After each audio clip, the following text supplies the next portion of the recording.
Hi friends, ఈరోజు గులాబ్ జామ్ తయారు చేస్తున్నాము. ప్యాకెట్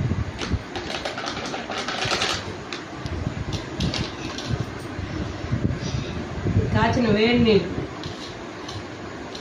బాగా స్మూత్గా కలిపేసుకొని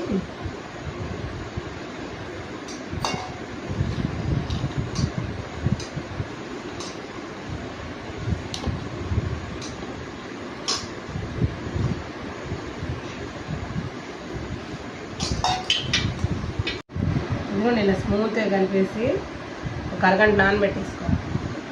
వచ్చి కావాల్సిన సైజులో ఇలా చిన్న చిన్నగా ఉండలు చేసుకొని ఇలా తయారు చేశాను. ఇక డీప్ ఫ్రైలో వేసుకోవాలి, సిమ్లో పెట్టాలి. ఇదిగోండి 2 గ్లాసులు. మనకు కావాల్సిన కొంతమంది జ్యూసీగా ఎక్కువ పాకం చేసుకుంటారు. కొంచెం వాటర్ పోసేసి నానబెట్టుకుంటే మనం అవి బాయిల్ చేసుకునేటప్పటికి ఇది కూడా పాకం వచ్చేసింది. ఇదిగోండిలాగా ఇదిగోండి పాకం పెట్టేశాను. ఆయిల్ పెట్టేస్తున్నాను. ఫ్రీడమ్ ఆయిల్ పోసుకోండి.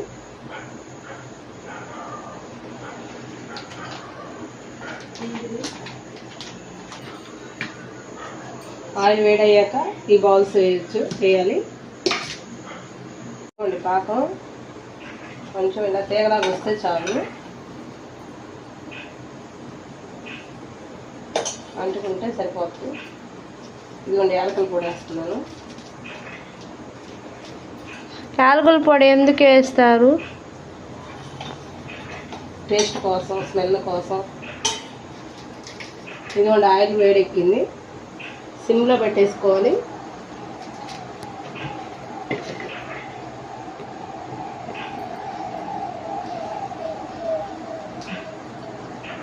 సిమ్లోనే బాగా వస్తాయి.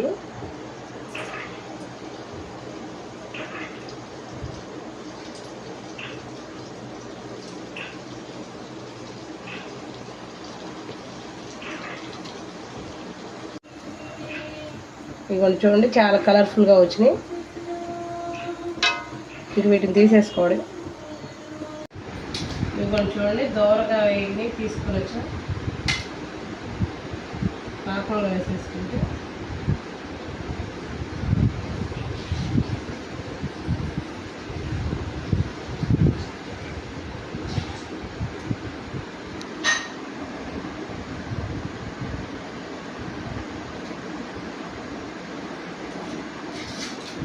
గులాబ్ జామ్ రెడీ అయిపోయింది. అమ్మా ఏంటో గులాబ్ జామ్ వేసావు నాకు. తీసుకో, ఇదిగో వేడి ఊరంతా కలిపి పర్లేదు పాకంలో ఇలా బాగా ఉంచేసుకొని చూస్తుంటే ఊరిపోతుంది. తొందరగా వెయ్యమా.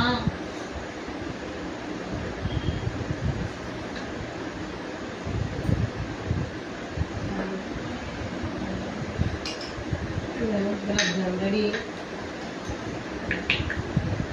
గులాబ్ జామ్ అనిపించే అమ్మాయి.